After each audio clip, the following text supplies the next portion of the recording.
Indian Railways Integral Coach Factory (ICF) creates history and becomes the largest rail coach manufacturer in the world.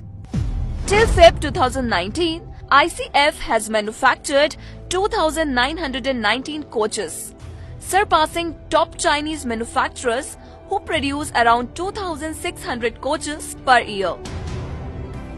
Previous government hardly paid heed to railways infrastructure, but current government is all prepped up with Made in India coaches to provide better experience to the passengers.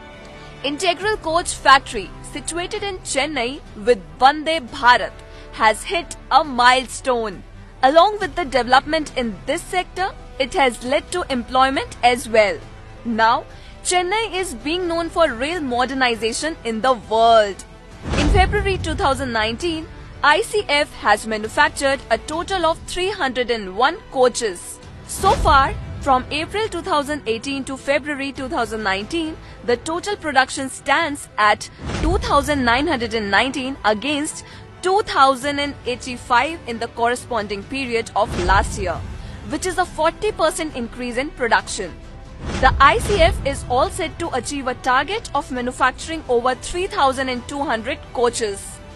This makes ICF the world's largest railcar factory.